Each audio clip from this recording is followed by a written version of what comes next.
Bismillahirrahmanirrahim. Assalamualaikum warahmatullahi wabarakatuh.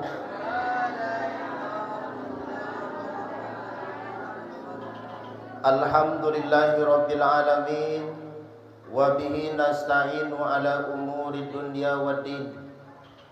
Wassalatu wassalamu ala asrafil anbiya'i wal mursalin wa ala alihi wa ashabihi ajma'in. Ashhadu an la ilaha illallah wahdahu la syarikalah wa ashhadu anna sayyidana wa nabiyyana Muhammadan abduhu wa rasuluhu khatamal anbiya'i wal mursalin la nabiyya ba'da. Rabbi shrah li sadri wa yassir li amri wahlul 'uqdatam min lisani yafqahu qawli.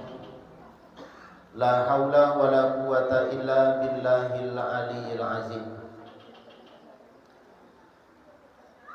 Puji dan syukur kita ucapkan kepada Allah Subhanahu wa taala karena sampai pada malam hari ini Allah masih limpahkan rahmat dan nikmat-Nya kepada kita bersama. Sehingga dengan limpahan rahmat dan nikmat Allah dapatnya kita menjalankan ibadah puasa di siang hari dan kemudian menunaikan ibadah Qiyamul Lail pada malam harinya. Mudah-mudahan segala amal ibadah yang kita kerajukan dari semenjak tadi pagi sampai malam hari ini diterima oleh Allah Subhanahu wa taala hendaknya. Amin ya rabbal alamin. Kemudian salawat dan salam untuk Nabi kita, Nabi besar Muhammad sallallahu alaihi wasallam. Allahumma salli ala sayyidina Muhammad wa ala ali sayyidina Muhammad. Dan bersalam kita kepada beliau, assalamu alayka ya Rasulullah. Mudah-mudahan Bapak dan Ibu selawat yang kita sampaikan, yang selalu kita baca untuk Nabi kita, itu bisa jadi syafaat pada hari kiamat kelak nanti. Tapi ada juga salawatku Bapak dan Ibu bakinya, keutamaannya tak sampai menunggu awak ke akhirat dah. Bahkan di hati dunia saja langsung dibalik di Allah Subhanahu wa taala kepada orang. Ada selawat namanya selawat tibbil qulub. Selawat tibbil qulub tu Bapak dan Ibu itu gunanya adalah untuk maubeati. Gunanya untuk maubeati hati yang selama ko susah untuk tanam, hati yang selalu gelisah, hati yang ada penyakit di dalam, itu selawat tibbil qulub kau be. Ndak namu dibawa ke rumah sakit dah. Kalau hati nam punya penyakit, ndak ada ubek nang kanyu lagi di dokter dah.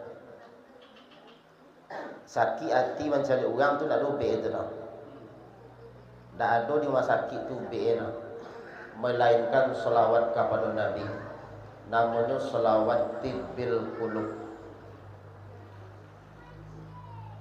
Allahumma salli ala sayyidina Muhammadin tibbil qulubi wa dawaiha wa afiyatil abdani wa shifaiha wa nuril absari wa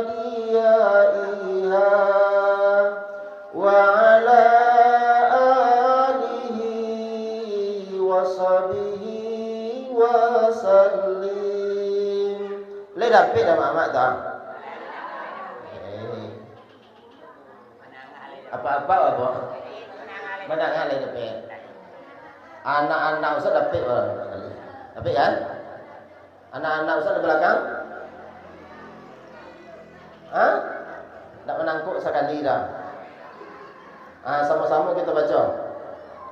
Allahumma salli ala sayyidina Muhammadin timbil qulubi wa dawaiha wa afiyatil abdani wa sifaiha wa nuril absari wa diyaiha wa ala alihi wa sahbihi wa sallim.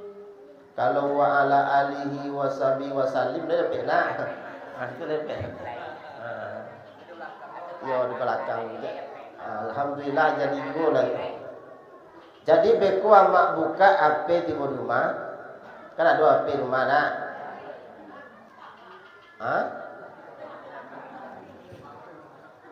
Buka dari kunci, no? Nah, buka kuncinya. Kemudian idian paketnya. Pakai internetnya. Sudah itu ketik solawat tibil kulub. Oh, tak bisa kami mengetik dah Ustaz. Takkan pecenotnya. Bisian KP itu solawat tibil kulub hanya kan uang. Tak payah-payah gini dah. Kecik awak ku apa lo dulu tu? Anak kelas 1 SD baru. Kelas 1 SD baru mak. Kok kamu mengetik tak tentu asal anu kabisa nya mengetik asal le dah. Tapi satio apa yang diinginkan yo dapat dia videonya. Kira tak perhatian jawab lain. Nyoba bisik nyo kafe tu kira. Upin ipin gitu. Kalau pilih upin ipin langsung. Nyo alu-alu aja ada kita-kita gini ya. Nyo bisik saja kafe tu keluar langsung. Kalau mengetik tak mungkin nyo bisa dah. Ngetik upin-upin nyo anu pandai membaca boleh dah. Tapi bisa keluar dengan video tu apa itu.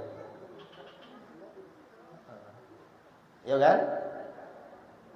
Jadi itu kegunaan bapa dan ibu solawat tibil qulub tu dapat mau beati. Dan kedua untuk bagi penarangan kepada pancalian matuwa wa nuril absari wa diyaiha. Kamu bagian nur kepada basar waktu. Bapak-bapak dan ibu-ibu hadirin wal hadirat sidang jemaah yang dimuliakan Allah Subhanahu wa taala, yang sama-sama kita hormati Bapak Ibu pengurus Musala Baitul Mukminin beserta sekalian perangkat. Satarinyo kepada angku-angku niat mama alim ulama jadi pandai para imam khatib bila tokoh masyarakat seluruh bendang dalam negeri. Satarinyo kepada ibu-ibu pondok kandung oleh bapak rumah dan gadang yang amat kita sayangi, yang istimewa kepada anak-anak kita, generasi kita yang akan melanjutkan tongkat estafet baik secara berbangsa maupun secara beragama. Umumnya kepada seluruh kaum muslimin dan kaum muslimat sidang jemaah yang dimuliakan Allah. Judul ceramah kita pada malam hari ini, ada nak catat? Oh, tak ada untuk ada. Ada yang laki-laki pun tak ada untuk ada. Judulnya 3 macam yang dapat mempengaruhi amal ibadah kita kepada Allah. 3 macam yang dapat mempengaruhi amal ibadah kita kepada Allah Subhanahu wa taala.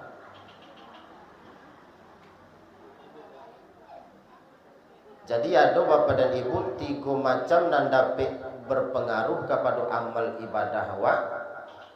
banyak atau saketeknya ibadah kita kepada Allah, bapahalu atau indahnya, diterima atau indahnya ibadah kita, tergantung kepada nanti guru. Yang pertama yang sangat berpengaruh Bapak dan Ibu kepada ibadah kita adalah tata cara kita beribadah kepada Allah. Cara awak beribadah kepada Allah itu sangat menentukan, sangat mempengaruhi diterima atau indah ibadah kita kepada Allah. Dia pahala atau indah, banyak atau sakit, tergantung dengan cara yang awak lakukan dalam beribadah. Indah ibadah saja dah Bapak Ibu, termasuk kiajo. Apa saja kiajo nan kita awai, nan kita kako, harus ada caranya. Kalau tidak sesuai caranya, tidak bertemu jo hasil ada. Maka makin benar cara yang akan kita lakukan, makin besar peluang pekerjaan itu akan berhasil, akan sukses awak raih. Termasuk menggampu-gampi. Kalau tidak dapat cara menggampu-gampi, tidak bertemu kata. Nah itu ingin mencari gata gambiran banyak, ndak tetung di kapuk nan banyak dah. Oh, awak ingin dapat gata gambir banyak lo kapuan ndaknya, ndak banyak lo harus masak, ndak. Dan pertama kapuk harus padek. Dan kedua api harus suai, ndak boleh mati-mati duit dah. Kan iya Pak? Ndak boleh mati-mati duit dah. Mula pernah lupa tanya kepada orang nasuk dalam mengampun ahli itu, tak boleh mati-mati duit dah. Daun harus panu kapuk tadi itu. Jadi tak detong banyak abdi dalam sehari itu, tak itu dah. Tapi orang dan tahu dengan cara mengampun tadi Bapak Ibu, banyak dapat di kata gambi itu. Biarlah sakit tapi dia ampek sehari beko gak limo sehari. Tapi babeko dek inyo santi yang mengampu tadi Bapak Ibu, dek inyo ahli tadi sampai nyuapi 2 kali. Kadang-kadang kawan kan malelo wabi 2 kali. Minimal agak 1 kilo dapat go dawa. Agak 1 kilo. Kalau ndak wabi kan tabuang percuma tu. Nyo sabantai. Tapi warna pandai itu nyonya usahawan wabi gak sawanta lain. Dapat lo 1 kilo lain. Awak kan mengampu juga. Jadi cara yang kita lakukan Bapak dan Ibu dalam pekerjaan awak itu sangat menentukan hasil ke depannya yang awak dapat. Baik tujuh kita beribadah kepada Allah. Kalau tidak sesuai cara dengan tuntunan dalam fikih, tidak namun diterima ibadah kita oleh Allah.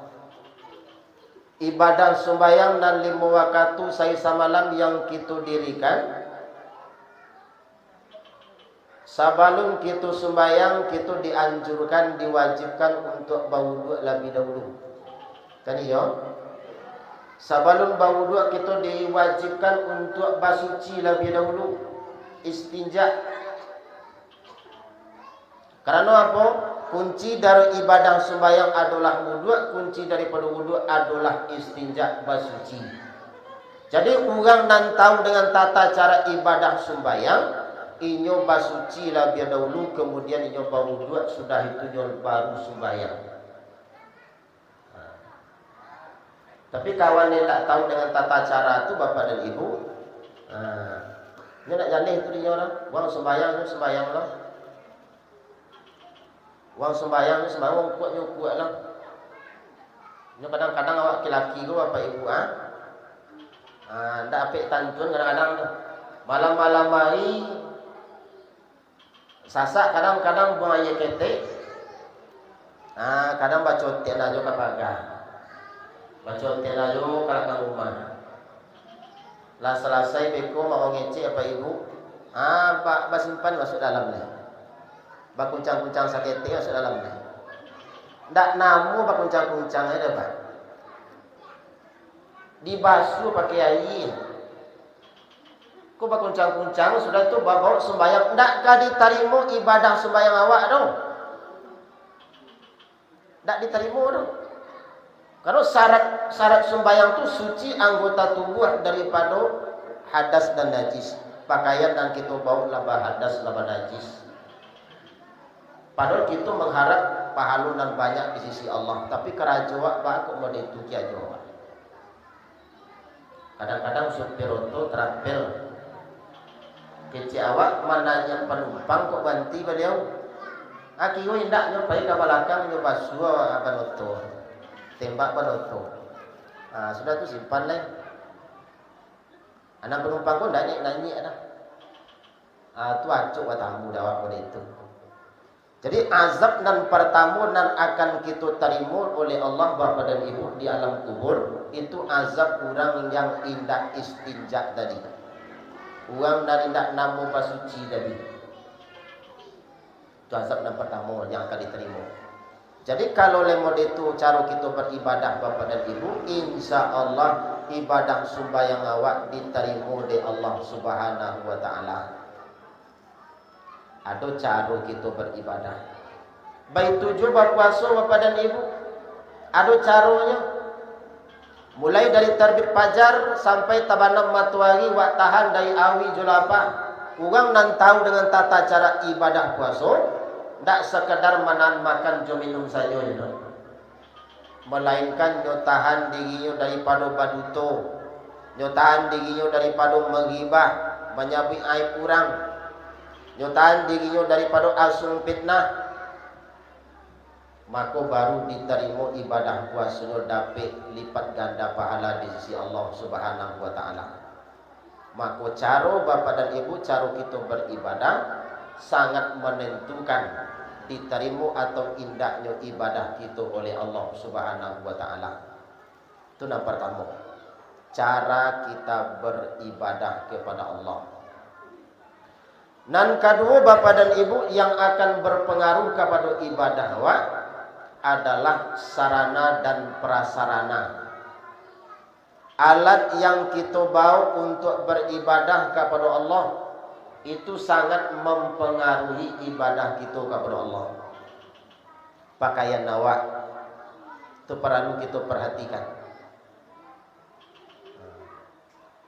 Kadang-kadang awak simpel saja. Apalagi kami yang laki-laki, kau ibu-ibu simpel, cukup pakai kain sawang salai kadang-kadang begitu. Karena apa? Kalau menurut fikih, tatutui lutui tatutui lo pusing. Itu dalam fikih itu adalah sah sembahyang awak. Karena aurat awak itu bertambah aku pakai singlet salai. Kalau menurut fikih lah diterima itulah sah sembahyang awak. Karena aurat awak laki-laki yang Allah tertutup. Tapi kira-kira bapak ibu kalau kita analisa, wak pakai kain sawang tadi salai wak pakai singlet cie. Jam 9 pagi wak masuk ke kantor wali negara itu. Assalamualaikum gitu. Bagi kira tanggapan orang di dalam tu. Apa? Nyosua masuk atau nyosua pulang? Nyosua pulang laki lah baju apa dulu. Ya. Nyosua pulang dulu. Karena ada peribahasa mengecian Anda sopan, kami pun segan. Sadang maduk ka wali nagari saja mau ditua. Iko wak nak maduk ka bupati, ndak ka gubernur, ndak ka presiden nah. Tapi kepada Tuhan yang menciptakan sekalian alam, Allah Subhanahu wa taala. Bakal penampilan awak mau itu saja. Tapi awak ingin mendapatkan pahala dan banyak, ingin diterima ibadah kita oleh Allah. Tapi bab penampilan awak mau itu si ada saja. Apa boleh saja. Kadang-kadang pakai baju partai. Baju partai ko lah cabi. Cabi katia. Bako cabi katia dek sakin acuknya dipakai. Mailo pukiknya satu, magampo gambinya pai, Kasawanya Pak Ibu, itu lo nak dibawa sembayang di awak dah. Ini ada awak dia terok mode itu cuma. Padahal baju awak banyak nak nancak deh Bapak Ibu. Iyo basimpan tu di lemari. Talakuang banyak nak nancak basimpan tu di lemari. Padahal anak bagi awak talakuang untuk sembayang guna. Anak tu magi telakuang makin capek abi telakuang awak tu makin suku anak tadi magi. Kui ndak ayu pakai ini. Sehingga anak tadi ndak ada mengalir pahala kayaknya udah Bapak Ibu. Ini dibawa bagi anak tu untuk beribadah dia awak. Supaya dapat lo balik ke kepada anak awak tu. Tu kira-kira apa awak Bapak dan Ibu ah? Kalau untuk sembahyang 5 waktu saya semalam, boleh itu cara penampilan awak. Tapi kok sembahyang Aidil Fitri itu cukup sedualanya. Padahal ibadah yang kita kiajukan ibadah yang sunatnya. Tidak ada kamar rusak kepada puasa awak dah. Indak satu mana awak sembahyang Aidil Fitri, puasa awak tetap je. Tapi kau sembahyang 5 waktu wajib hukumnya. Itu penampilan awak. Kalau Aidil Fitri cukup telakung lagi ayonyo, terumpa lagi ayonyo, baju lagi ayonyo, syawa lagi ayonyo, kopi lagi ayo cukup. Lagi ayo merek sado. Padahal ibadah yang kita kerajokan itu sunat hukumnya Bapak Ibu. Kan salah penilaian jadi itu. Kau dapat besok Bapak Ibu akan buat telakung ancak-ancak tu lain. Pakai. Jadi suhu aja lain. Awak pakai lah. Apa-apa anda itu lo pakai baju nanelok. Nanelok pakai jam baju partai itu juga. Jale partai itu kalah bawa yo sembayang. Indak lo menang partai itu dah. Kalah. PD lo apa membawa tu. Tinggal baju partai itu lain. Cukuplah kasawa kaladang jo bawa. Kalau kasawa kaladang asyam baju batik cie, baju piyama cie, baju koko cie. Dibawa itu untuk beribadah oleh kita kepada Allah Subhanahu wa taala. Maka makin nancak penampilan awak di hadapan Allah, tentunya penilaian Allah akan gadang puluh pahala kadiagian ke awak. Tidak apa mulia sajanya. Itu seketik loh, sekedar saja. Penampilan awak sekedar aja. Ibarat lomba teki gini kan ndak ada menyewa apa no pakaian no. Baju biasa saja pakai. Penilaian juri tentu ada itu loh ya. Biarlah seketik aja lagi nilai. Yo ndak ada meminjam kostum ya. Itu Bapak Ibu. Jadi sarana prasarana kita untuk beribadah sangat berpengaruh kepada ibadah kita di hadapan Allah Subhanahu wa taala. Yang ketiga, yang terakhir, yang sangat mempengaruhi ibadah kita kepada Allah Subhanahu wa taala adalah waktu kita beribadah kepada Allah. Waktu sangat menentukan. Ingin banyak pahala, waktu sangat menentukan. Ada orang sembahyang nan di awal waktu masuk tiba azan langsung sembahyang. Tapi ada puluh kawan dan sembahyang lah dia aki-aki waktu. Cukup dalam 2 waktu itu Bapak Ibu, cik saja wuduannya. Sembahyang asar, berwudu langsung mandi, dia sambung di maghrib langsung. Iyalah tiba wana di ujung-ujung waktu Bapak Ibu. Maka antara orang nan sembahyang di awal waktu tadi dengan orang yang mentakhirkan waktu kan jale bedanya.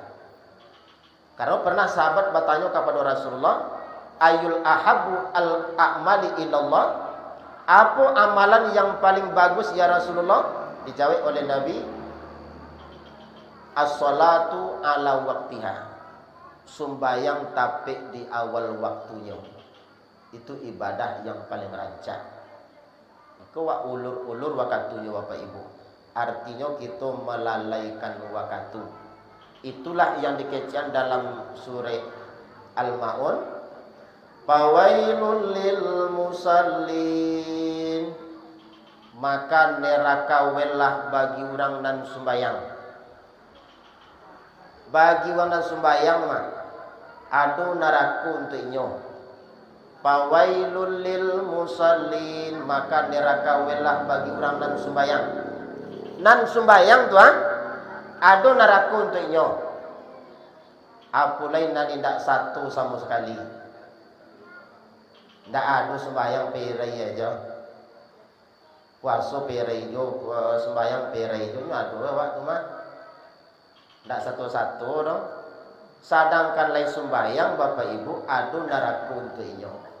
Sambungan ayat allazina hum an salatihim sahun. Orang-orang yang lalai daripada sembayangnya, turang akan masuk neraka wel tu. Lalai di wakatu sampai mengulur-ulur wakatu di akhir wakatu dia sampai di wakatu yang lain. Jangan sampai mode itu. Ada jo di antara awak yang lalai dengan kekusukan. Lalai kusuk. Tak kusuk sembahyang no, tu masuk kategori lalai.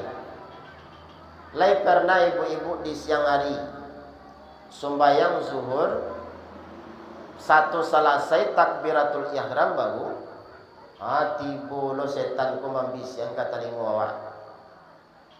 Setan dan menggadu awak dalam sembahyang tu namanya dalam kitab Murakil Ubudiyah, kitab tasawuf, namanya setan khanzab. Siapa namanya Bu? Khanzab. Setan khanzab nyo menggadu orang dalam sembahyang. Nyo bisian nyo tanya etik tu, etik dalam sembahyang tadi tu. Kio-kio apa nak kababuik samba bekote nang kecek khanzab ko kete ko. Nang kecek ete ko rencana ka membuat samba andang. Kalau yu andang samba ete, andang-andang apa kio-kio nak kadibuik. Tambah ramah otan. Nak kerana waktu ri lo belum. Rencana andang ayam. Kalau yu ayam apa? Ayam kampung apa ayam kota? Sampai nyuantan de iblis tadi, de setan tadi, bapak dan ibu, lanyungguan samba andang tu lah siap saji di muka awak. Sudah tu nya tanya aku lo kiro samba sayuannya mana ni? Sampailah siap. Ditanya de khanzab tadi lah. Lapa rakaat etik sembahyang. Dia suasu lah dia limo. Tak hantu dia dong. Dek lama otak. Tu khanzab tadi penuh kiajo apa ibu? Pernah awak mod itu? Hai. Kadang-kadang bapak ibu anak kunci ndak bertamu di sebelum sembahyang dia awak. Tapi satu sembahyang saja baru nyepisian deh setan khanzab tadi itu. Di mana kira-kira anak kunci dan letak nyobisian dek setan khanzab tu anak kunci etek di situ letak tadi ya. Cubalah cari mereka kalau percaya. Sudah sembahyang dicari kiro iyo di situ letak kiro.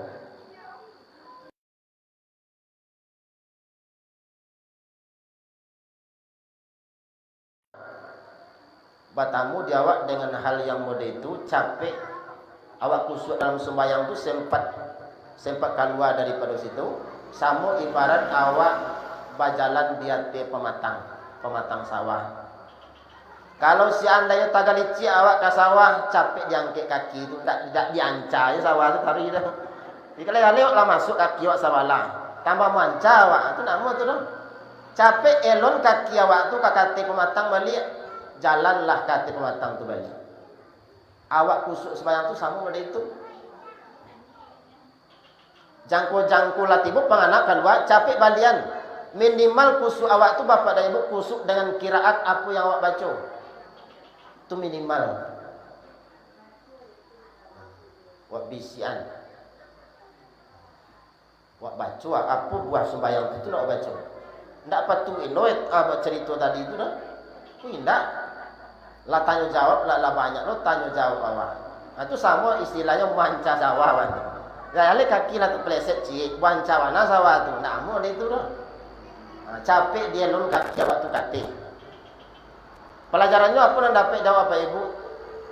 Sedangkan dalam mindak khusyuk saja wak sembayang tu ada solusi dia di Allah kepada awak untuk menyelesaikan masalah awak. Mama tamu nak kunci awak dalam sembayang. Indak khusyuk saja wak dalam sembayang ada jalan keluar dia di Allah kepada awak untuk menyelesaikan masalah awak. Batamu nak kunci awak tadi dalam sembayang. Apalagi kok batu-batu khusyuk awak bapa dan ibu banyak jalan keluar masalah nak diselesaikan oleh Tuhan kepada awak. Karena itu janji Allah kepada kita. Wa may yattaqillaha yaj'al lahu makhraja. Siapa yang bertakwa kepada Allah, Allah akan berikan jalan keluar, solusi terbaik dalam setiap masalah yang ada dalam kehidupannya. Karena setiap kita punya masalah Bapak Ibu. Beda-beda masalah awak tu. Cuman yang akan dinilai oleh Allah Subhanahu wa taala adalah cara awak menyelesaikan masalah yang ada di awak tu. Nyo orang berbeda-beda, masalahnya berbeda-beda, cara menyelesaikannya berbeda-beda. Sampai secara penyelesaiannya Bapak Ibu pakai tali. Bali tali kakadai bagan tuang ke pondok. Itu menyelesaikan masalah. Jadinya tu. Tapi itu nan sasid. Jangan dipakai itu leh. Kalau kita beriman bertakwa kepada Allah Subhanahu wa taala, Allah akan tunjukkan jalan keluar dari setiap masalah yang kita adui. Bapak dan ibu-ibu hadirin wal hadirat sidang jemaah yang dimuliakan Allah Subhanahu wa taala. Ikut tiga macam yang sangat berpengaruh kepada ibadah kita kepada Allah. Mudah-mudahan nanti koko Bapak dan Ibu. Dan pertama tadi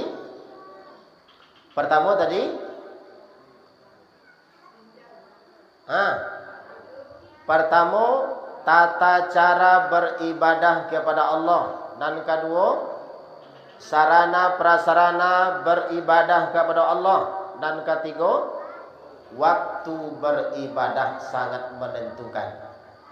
Termasuk ibadah puasa waktu sangat menentukan. Ingin banyak penilaian awak, pahala awak di sisi Allah. Kalaulah masuk waktu imsak tu jangan makannya leh. Tiba dia apa-apa jam esok je leh. 10 minit menjelang waktu subuh masuk, jam esok je leh. Berhenti leh. Kalau ingin dapat banyak pahala di sisi Allah Subhanahu wa taala. Nyo boleh waktu imsak tu pakai sampai tadanga orang azan bau banti boleh. Tapi itu tak dapat sunat ibadah puasa dewa. Beko tiba waktu babuku Bapak dan Ibu, laba bunyi lo sarine, capek bukan puasa waktu. Jangan ditunda-tunda waktunya lain. Nya sunat lo hukumnya menyegerakan berbuka puasa. Sunat menyegirukan Bapak Ibu. Beko jangan salah paham bahwa sunat menyegirukan kecil Ustaz Arwis tadi malam. Babuku kini jam 6 lewat 27. Awak gue jam 6 lewat 25. Itu nak mau tu dong. Kecil Ustaz Arwis malam tadi ancak menyegirukan babuku. Nah itu makasihnya Bapak Ibu. Tiba waktu jam 6.27 buku langsung. Jangan nak jam 6 lewat 30-an. Aku berarti awak mengulur-ulur waktu. Kau tiba sombong awak siko. Si anu sasak babuku. Jadi sampai jam 6.30 masih tale dan lain. Ini namu ada itu dah.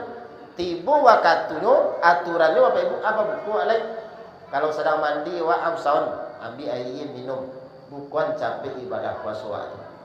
Supaya banyak pahala yang kita nungguan dalam ibadah bulan suci Ramadan ke Bapak Ibu. Mungkin itulah Bapak dan Ibu yang dapat disampaikan pada malam ini. Salah dan janggal mohon maaf. Wabillahi taufiq wal hidayah. Wassalamualaikum warahmatullahi wabarakatuh.